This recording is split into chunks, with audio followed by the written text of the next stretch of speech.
টি-20 বিশ্বকাপকে ঘিরে এখন টেলিভিশনের বিশেষ আয়োজন বিস্কুরিতে আপনাদের স্বাগত জানাচ্ছি। আমি নোমান আব্দুল্লাহ, আমার সঙ্গে আছেন সহকর্মী সানি মৃধা। সানি, আপনাকে স্বাগত জানাচ্ছি স্টুডিওতে। ধন্যবাদ। আমরা বাংলাদেশ এবং নেদারল্যান্ডসের মধ্যকার যে ম্যাচটা চলছে সেটি নিয়ে একটু কথা বলতে চাই। বাংলাদেশের জন্য বাঁচা মরার লড়াই বলবো না, দুই দলের জন্যই একই সমীকরণ। যারা আজকে ম্যাচটা জিতবে তাদের জন্য পরের রাউন্ডে যাওয়াটা অনেকটাই সহজ হয়ে যাবে। এমন ম্যাচে বাংলাদেশ ব্যাটিং করেছে, আগে 159 রান করেছে। আমরা পাওয়ার প্লেতে বাংলাদেশকে যেভাবে শুরু করতে দেখেছি পুরো বিশ্বকাপে, কিন্তু আমরা সেভাবে বাংলাদেশ দলকে দেখিনি। আজকে যে স্টার্টটা বাংলাদেশ দল পেয়েছে সেখান থেকে বাংলাদেশ দল 159 রানে গিয়ে থেমেছে। আপনার কাছে কি মনে হয় বাংলাদেশ দল ভালো টার্গেট পেয়েছে, বা নেদারল্যান্ডসকে বাংলাদেশ দল যেভাবে শুরু করেছিল সেভাবে কি বাংলাদেশ দল স্কোরটা শেষ পর্যন্ত করতে পেরেছে? নোমান, আপনি দেখবেন যে এবারের যুক্তরাষ্ট্রে অনুষ্ঠিত যে কয়টা ম্যাচে হয়েছে উইকেট একটু ভিন্ন ধর্মী আচরণ করছে, অর্থাৎ লো স্কোরিং ম্যাচে হচ্ছে। তবে একই ধরন না হলেও ওয়েস্ট ইন্ডিজে সচরাচর ক্রিকেট খেলা হয়ে থাকে, যদিও কিংসটাউনে এবারের বিশ্বকাপে এখন পর্যন্ত কোনো ম্যাচ হয়নি। আজকেই প্রথম ম্যাচ, সে কারণে এই উইকেট নিয়ে খুব বেশি কারো কোনো ধারণা ছিল না। তবে বাংলাদেশের ব্যাটাররা, টপ অর্ডাররা খুব একটা ফর্মে নেই। তারাও সাকিব আল হাসান এসে খুব ভালো একটা শুরু করে, যদিও এটা বেশি আরও বড় করতে পারতো তার রান সংগ্রহটা, যদিও তিনি 64 রানে থেমেছেন। এই স্কোরটা আরও বড় হতে পারতো। মনে হয় যে 180 বা 90 হলে রানটা মোটামুটি ভালো, বা মানে ভালো একটা টার্গেট হতে পারতো। সেই জায়গা থেকে আসলে আমি মনে হয় যে যেভাবে শুরু করেছিল, যদিও লিটনের আউট হওয়া বা শান্ত দ্রুত ফেরা, সেই জায়গাটাকে দ্রুত ওভারকাম করে পাওয়ার প্লেতে তাদের দারুণ একটা কামব্যাক, 6 ওভারে 60 রান তোলা, এবং সেই ফ্লোটা যদি ধরে রাখতে পারো, যদিও মিডল অর্ডারের মাহমুদুল্লাহ রিয়াদ বা তাওহিদ হৃদয় যারা আসলে বিগত ম্যাচগুলোতে খুবই বাংলাদেশের ম্যাচের হালগুলো ধরেছেন, সেইভাবে যদি হালটা ধরতে পারতো ম্যাচের রানটা আরও একটু বড় হতে পারতো।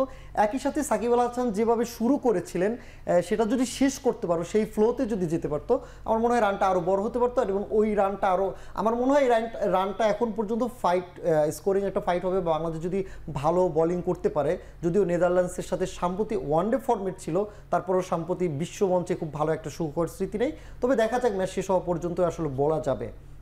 রাইট, এখন পর্যন্ত বাংলাদেশ যেভাবে বোলিং করছে আমার কাছে মনে হয় বাংলাদেশের পক্ষেই এখনও ম্যাচটা আছে। তবে আমরা যেহেতু ব্যাটিং নিয়েই কথা বলছি এবং টপ অর্ডার নিয়ে আপনিও বলছিলেন, আমরা গত কয়েক ম্যাচেও যেভাবে দেখেছি লিটন দাসকে, কিংবা আমরা যদি বলি তানজিদ তামিম, আজকে যদিও একটা রান করার চেষ্টা করেছেন, তিনি একটা স্কোর করেছেন আজকে, কিন্তু আমরা লিটন দাসকে যথারীতি আজকেও পাইনি। আমরা শান্তর কাছ থেকে, তিনি 3 নম্বরে ব্যাট করছিলেন, পরের গত দুটো ম্যাচে আমরা দেখছি তিনি ওপেন করছেন, সেখানে এসেও তিনি কিন্তু তার নামের সুবিচার করতে পারেননি। দলের ক্যাপ্টেন যখন একই সঙ্গে ওপেনার, তার উপর অনেক দায়িত্ব। আজকেও আমরা দেখলাম তিনি 2 বলে 1 রান করে আউট হয়ে গিয়েছেন। শান্ত এবং লিটনকে আপনি আসলে মানে তাদের এই যে অফ ফর্মটা যাচ্ছে সেটার কারণ কি বলে মনে করেন, এবং আজকে তারা যেভাবে আউট হলেন সেটাকে আপনি আসলে কতটুকু ভ্যালিড মনে করেন? আপনি দেখবেন যে বাংলাদেশের আসলে ঘুরে ফিরে কিন্তু যে কোনো ম্যাচ হারার পিছনে অন্যতম বড় কারণ হয়ে দাঁড়িয়েছে সাম্প্রতিক সময় টপ অর্ডার ব্যাটার। এবং এমন একটা পর্যায়ে চলে গেছে যে টপ অর্ডাররা যেভাবে প্রতিপক্ষের বোলিং সামলাচ্ছে, মানে প্রতিপক্ষ বোলিংদেরকে তারাই কঠিন করে ফেলছে। আমরা দেখি যে অন্য দলগুলো যেভাবে প্রতিপক্ষের বোলারদের মোকাবেলা করে, বা একই দল নেদারল্যান্ডসের এই বোলিং লাইন আপকে কিন্তু দক্ষিণ আফ্রিকা যেভাবে সামলেছে, ঠিক বাংলাদেশের বেলায় যেন সব প্রতিপক্ষই বাংলাদেশি টপ অর্ডারদের জন্য কঠিন হয়ে দাঁড়িয়ে যায়।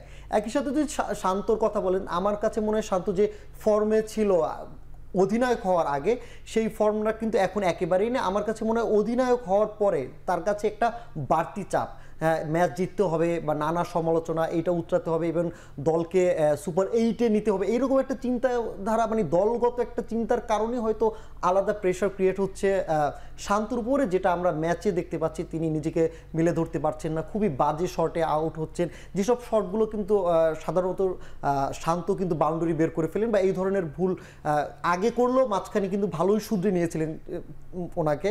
বাট এই সাম্প্রতিক যে ম্যাচগুলোতে দেখি বিশ্বকাপের মঞ্চে, আমার মনে হয় এত বড় মঞ্চে হুট করে অধিনায়কত্বের দায়িত্ব পাওয়া, সেই চাপটা সামলাতেই কিন্তু তিনি তার নিজের যে সাবলীল যে ব্যাটিংটা তিনি হারিয়ে যাচ্ছেন। একই সাথে যদি লিটনের কথা বলি, যে লিটন কিন্তু 2023 সাল বলেন বা 22-এর শেষ দিক থেকে কিন্তু নিজেকে হারিয়ে খুঁজছেন, যে একটা ব্যাপার থাকে, সেটা যে নিজেকে মেলে ধরতে পারছেন না, এবং বারবার সুযোগ পাওয়া, বারবার সমালোচনা, এবং এর মাঝে আবার কিন্তু তার সেই চাপ না সামনের তার কিন্তু ইম্প্যাক্টটা কিন্তু আমরা বাহিরেও দেখি যে সাংবাদিকদের বা গণমাধ্যমের সাথে তার উগ্র ব্যবহার, তারপরে এই যে একটা প্রভাব এবং মাঠের খুব দ্রুত ভালো শুরু করলেও সেটা ধরে রাখতে না পারা, আবার টপ অর্ডারে বিভিন্ন ফর্মেট তাকে সাফল করলো, ওপেনিং নামালো খুব একটা সাফল্য পাচ্ছে না, অন ডাউনে নামালো, টু ডাউনে নামালো খুব একটা সাফল্য হচ্ছে না। আমার কাছে মনে হয় মানে বিশ্বকাপটা তো এখন আর চাইলেও কাউকে পরিবর্তন করা সম্ভব না, সেক্ষেত্রে আসলে এখন আর সেই সৌম্য, লিটন, শান্ত এদের ভিতরে সাফল না করে এদের ভিতরে বিষয়টা না রেখে নতুন কাউকে খোঁজে। এবং আমার মনে হয় যে তারা প্রায় 1 দশকের মতো করে ক্রিকেট খেলছে, এবং অনেক দলের কিন্তু 1 দশকের পর রিটায়ার্ডও চলে যায়, অবসরেও চলে যায়। সেই জায়গা থেকে কিন্তু তারা হয়তো তাদের এক দশকও যেহেতু তাদের ক্যারিয়ারে খুব একটা ইম্প্রুভমেন্ট করতে পারেনি, বারবার অ্যাভারেজ দেখেন, স্ট্রাইক রেট দেখেন, যে কোনো ফর্মেটই বলেন, এটা খুবই এই আধুনিক ক্রিকেটের সাথে খুবই আসলে মানানসই না। সেক্ষেত্রে হয়তো ক্রিকেট বোর্ডের উচিত যে পরবর্তী সময়ে বা দীর্ঘমেয়াদী পরিকল্পনার জন্য এখনই তাদের শক্ত কোনো পদক্ষেপ নেওয়া উচিত। দীর্ঘমেয়াদী পরিকল্পনা নিয়ে আমরা অবশ্যই ভাববো, তবে এখন যেহেতু বিশ্বকাপ চলছে, বিশ্বকাপের মধ্যেই থাকা উচিত, এবং এখন তো আর দলে পরিবর্তন সম্ভব নয়, যারা আছে তাদের মধ্য থেকে বেস্ট আউটপুটটা বের করে আনাই এখন উচিত, যেটি আমরা আজকে সাকিব আল হাসানের মধ্যে দেখলাম। তিনিও অনেক সমালোচনার মধ্যে ছিলেন, নানা ধরনের চাপের মুখে ছিলেন। আগের ম্যাচেই তাকে বলা হয়েছে রিটায়ারমেন্টের সিদ্ধান্ত নেওয়ার জন্য, ইভেন অন্যান্য দেশের ক্রিকেটাররা তাকে বলছেন। তার মানে হচ্ছে ইন্টারন্যাশনাল মহল থেকে একটা চাপ কিন্তু সাকিব আল হাসানের উপর তৈরি হয়েছে, তিনি ইন্টারন্যাশনাল স্টারও। সেখান থেকে আজকে সাকিব আল হাসান যেভাবে বেরিয়ে এলেন এবং একটা নট আউট ইনিংস খেললেন, যেটি বাংলাদেশকে শেষ পর্যন্ত একটা ফাইটিং স্কোর পেতে সাহায্য করেছে। সাকিব আল হাসানের এই মেন্টালিটিটা নিয়ে একটু আলোচনা করতে চাই। হ্যাঁ, সাকিব আল হাসান এরকম উদাহরণ এর আগেও অনেকবার দিয়েছেন। তিনি যদিও এবারের অফ ফর্মটা একটু দীর্ঘদিনই ছিল, কিন্তু এই উত্তরটা কিন্তু আরও ভালোভাবে দিতে পারতেন, সেই সুযোগটাও তিনি তার কাছে ছিল। এবং একই সাথে সে যেভাবে শুরু করেছিলেন, যদিও বল এই পিচটায় যদিও বাংলাদেশে এর আগে অনেক আগে খেললো, ধরেন 8 বছর বা বিভিন্ন অনেক বছর আগে উইকেট নিয়ে খুব একটা ধারণা ছিল না। তবু আমরা দেখছিলাম যে এই বলে এই উইকেটে কিন্তু স্পিনাররা টার্ন করতে পারছিলেন এবং পেসাররাও বেশ ভালোই করতে পারছিলেন। এবং এই বোলিংয়ের বিপক্ষে যেভাবে শুরুটা করেছিলেন, আমরা দেখেছিলাম যে 10-12 বলে 25-26 রান করে ফেলছেন। এই ফ্লোটা যদি ধরে রাখতে পারতেন আমার মনে হয় যে এই টুর্নামেন্টের আরও বড় একটা ইনিংস খেলতে পারতেন। তারপরও যেভাবে তিনি চাপের মধ্য থেকে দলের হাল ধরেছেন, যদিও টপ অর্ডারে ক্লাবস করেছে এবং লোয়ার মিডল অর্ডারে আজকে মাহমুদুল্লাহ, তাওহিদ হৃদয়রা খুব বেশি ভালো করতে পারেনি, সেক্ষেত্রে দলের হাল ধরে নিজের রানটাও সচল রাখা এবং দলকে সহযোগিতা করা, এটা একটা ভালো কামব্যাক। আশা করি এই ধরনের ধারাবাহিকতা রাখলে আবারও আমরা খুব আগের সাকিবকে খুব শীঘ্রই আমরা দেখতে পাবো। যদি এই ম্যাচে যদি জিততে পারে, তাহলে আমার মনে হয় এই আত্মবিশ্বাসটা দল প্লাস সাকিব সবার প্রতি আরও বেড়ে যাবে। রাইট, সাকিব আল হাসানের কথা আপনি যেহেতু বলছিলেন, একটু একটা প্রসঙ্গ টেনে নেই। আমরা দেখতে পাচ্ছি যে সাকিব আল হাসান তার যে ইনিংসটা খেলেছেন, 46 বলে তিনি 64 রান করেছেন, সেখানে তিনি 9টি বাউন্ডারি হাঁকিয়েছেন, কিন্তু কোনো ছক্কা হাঁকাতে পারেননি। টি-20 ক্রিকেট, সেখানে আসলে ছক্কার একটা চাহিদা থাকে এবং ছক্কা মেরেই রানটা বাড়ানোরও সুযোগ থাকে। সাকিব আল হাসানের 46 বলের ইনিংসে আমরা কোনো 6 দেখিনি, তবে জাকের আলী অনেককেও আমরা দেখেছি তার কাছ থেকে দল একটা ফিনিশিং রোল তাকে দিয়েছে এবং তার কাছ থেকে শেষ মুহূর্তে একটা ক্যামিও চায়। জাকের যদিও 200 স্ট্রাইক রেটে খেলেছেন, আজকে 14 রানের ছোট্ট একটা ইনিংস খেলেছেন, সেখানেও কোনো ওভার বাউন্ডারি ছিল না, 3টি বাউন্ডারি তিনি হাঁকিয়েছেন। তবে আগের ম্যাচে জাকের আলীর ইনিংসটা কিন্তু ব্যাপক সমালোচিত হয়েছিল, আজকে সেখান থেকে তার বেরিয়ে আসার একটা চেষ্টা হয়তো ছিল। এই রোলটাতে জাকের আলীকে আপনি কিভাবে দেখলেন, কতটুকু দেখলেন এখন পর্যন্ত, কেমন দেখলেন? আমার কাছে মনে হয় কি নোমান, যে জাকের আলীকে যে কারণে নেওয়া, যে এই জায়গাটা খুবই আমার কাছে মনে হয় টি-20 ফরম্যাটের জন্য একাদশের এই 5 নম্বর বা 6 নম্বর বা 4 নম্বরের যে ব্যাটিংটা খুবই গুরুত্বপূর্ণ। কারণ এখানে আপনি সচরাচর নেমে আপনি 10 বল, ম্যাক্সিমাম 20 বল, 25 বল পাবেন বা 15 বল পাবেন। এইখান থেকে কিন্তু আপনার কাছ থেকে দল একটা আশা করবে, একটা ভালো ভালো একটা ইনিংস আশা করবে। সেইখানে যদি আপনার টাইমিং করতে যদি স্ট্রাগল করতে হয়, এটা খুবই একটা নেতিবাচক দিক আমার কাছে মনে হবে। সেক্ষেত্রে কিন্তু আপনি দেখবেন আজকের যদিও তার 200 স্ট্রাইক রেট হলো, কিন্তু তার কিন্তু বাউন্ডারি ছিল সাইড এজে ছিল, যদিও একটা বাউন্ডারি তার ফুল টাইমিংয়ে হয়েছে এবং বাকি দুটো 4ই আমার কাছে মনে হয়েছে শেষের দিকে একটা সাইড এজে 4 হয়েছে। এবং তিনি কিন্তু টাইমিং করতে স্ট্রাগল করেছিলেন এবং বলারদের বিপক্ষে তিনি আর কি ডাউন দ্য উইকেটে যেয়ে মারা বা বিগ শটের যে একটা চেষ্টা তাকে কিন্তু সেটা ওইভাবে করতে দেখা যায় না। তো এটা একটা হতাশাজনক, এবং এই জায়গাটা থেকে আমার কাছে মনে হয়েছে যে রিশাদ যে ছেলেটা, আমরা যেটা জানি যে উনি শ্রীলঙ্কার বিপক্ষে খুবই ভালো খেলেছিলেন একটা সিরিজ, তার বিগ শট খেলার একটা ক্যাপাবিলিটি আছে, সেটার জায়গায় জাকির আলীর জায়গায় যদি রিশাদ নামতে পারতো, হয়তো রিশাদকে সুযোগ দেওয়া উচিত ছিল। দক্ষিণ আফ্রিকার বিপক্ষে আমরা দেখেছি যে হয়তো রিশাদ আরো একটু আগে নামলে ম্যাচের মোডটা অন্যরকম হতে পারতো। যে এই গুরুত্বপূর্ণ জায়গা হয়তো টিম ম্যানেজমেন্ট আরো সঠিক সিদ্ধান্ত নিতে পারে। অবশ্যই দল তো নিশ্চয়ই ম্যাচের সিচুয়েশন বুঝে, সব পরিস্থিতি দেখে, পিচের কন্ডিশন দেখে অনেক সময় ব্যাটসম্যানদেরকে সাফল করে থাকে, এবং জাকির আলী অনেক যেহেতু এখন পর্যন্ত তাকেই এই রোলটা দেওয়া হয়েছে, এবং রিশাদ তো আপনার স্বীকৃত ব্যাটার না, যদিও তিনি অলরাউন্ডার রোল প্লে করেন, তবে মূলত তিনি বোলিং অলরাউন্ডার, সেই হিসেবেই জাকির আলী অনেককে তার জায়গাতেই নামানো। আমরা আপনার কাছে আবার আলোচনায় ফিরবো, তবে ছোট্ট একটা বিরতির পর। 20-20 নিচ্ছে একটা বিরতি, ফিরছি একটু পর।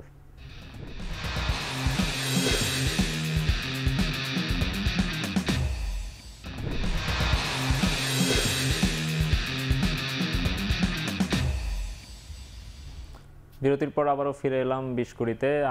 আপনাদের সঙ্গে আছি আমি নোমান আব্দুল্লাহ সানি।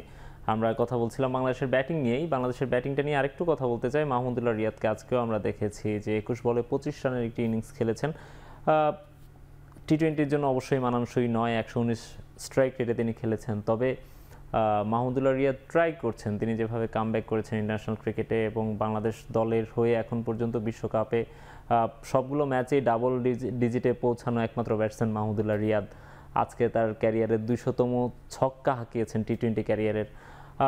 মাহমুদুল্লাহ রিয়াদকে নিয়ে একটু বলতে চাই, তার ইনিংসটা আজকে নিশ্চয়ই আপ টু দ্য মার্ক ছিল না। 21 বলে 25 রান ইনিংস নিশ্চয়ই আশা করেননি ম্যাচের ওই সিচুয়েশনে।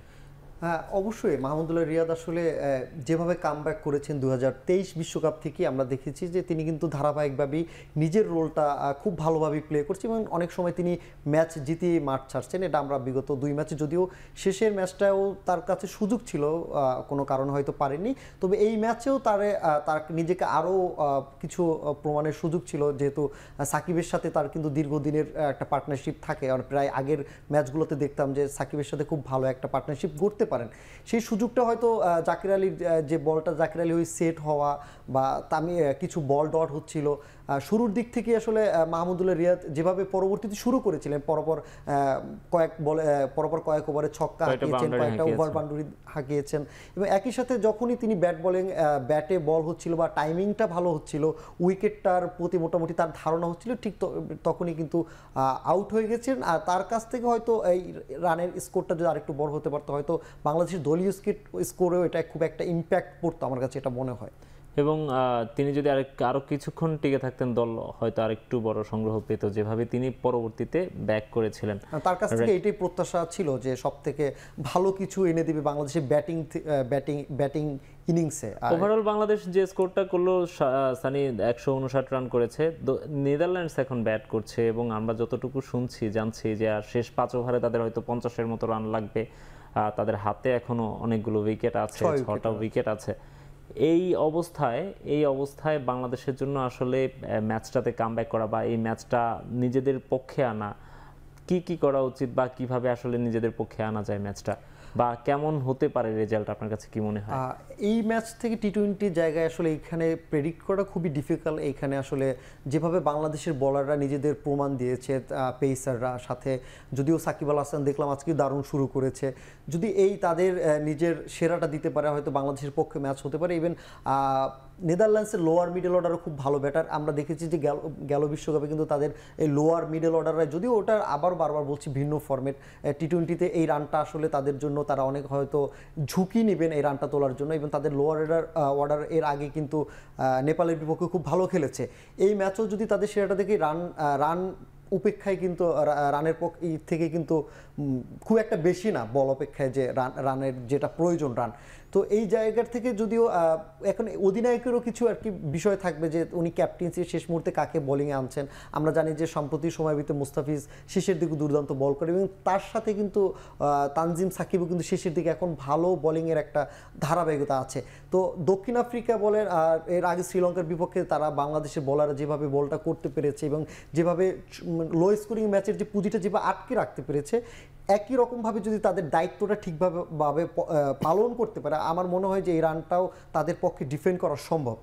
রাইট, মুস্তাফিজকে নিয়ে আমরা একটু কথা বলতে চাই। আমরা শুরুতে আজকে যেভাবে মুস্তাফিজকে দেখেছি, তিনি সাধারণত গত দুটো ম্যাচে আমরা দেখেছিলাম যে মুস্তাফিজ পরের দিকে আসছেন, শুরুতে তানজিম সাকিবকে দিয়ে ওপেনিং করানো হচ্ছিল বাংলাদেশের বোলিং অ্যাটাকের।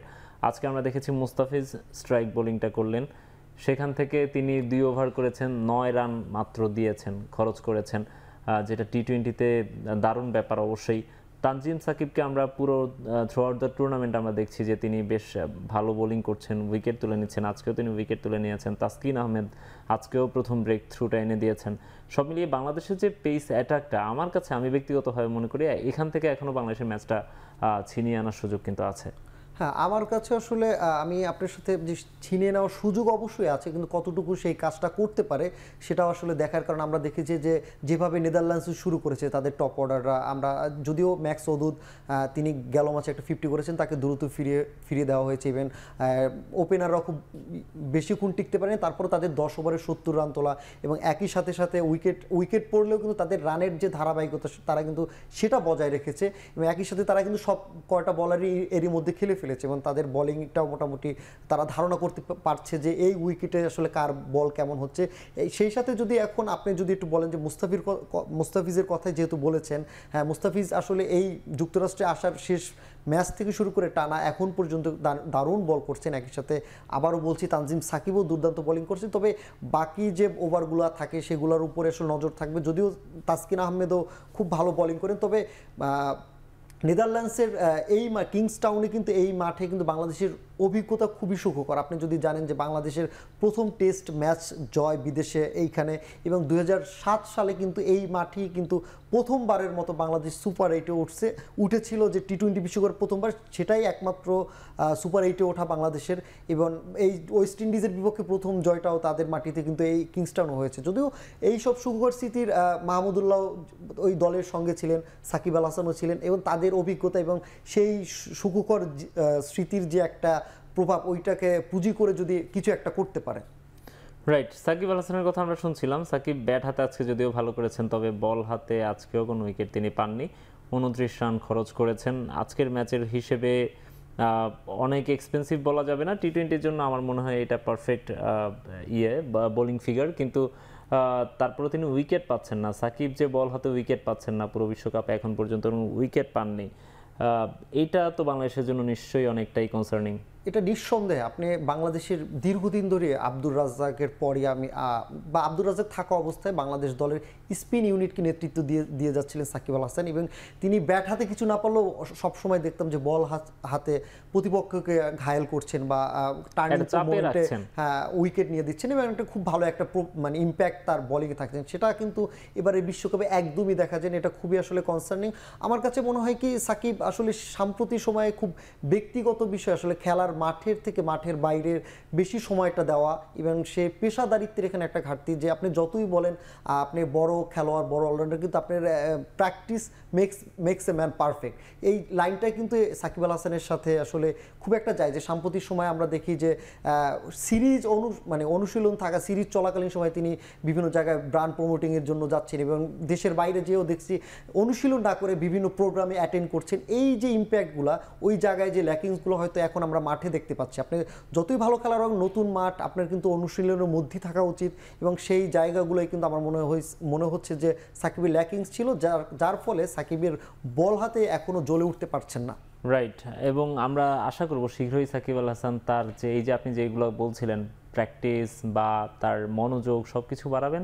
সাকিব আল হাসান ভালো করলে আসলে দলও ভালো করবে, দলের জন্য সাফল্য পাওয়া আরও বেশি সহজ হয়ে যাবে। সানি, আপনাকে আমরা শেষ করব আজকের প্রোগ্রামটা, আপনাকে ধন্যবাদ জানাতে চাই। একই সঙ্গে ম্যাচটা শেষটুকু আমরা দেখে আসব, আমরা দেখবো একসঙ্গে বসে, আমরা দেখি বাংলাদেশ দল কতটুকু যেতে পারে বা কেমন করতে পারে, ম্যাচটা জিততে পারে কিনা। ধন্যবাদ আপনাকে। শেষ করছি 20 কোটির আজকের আয়োজন।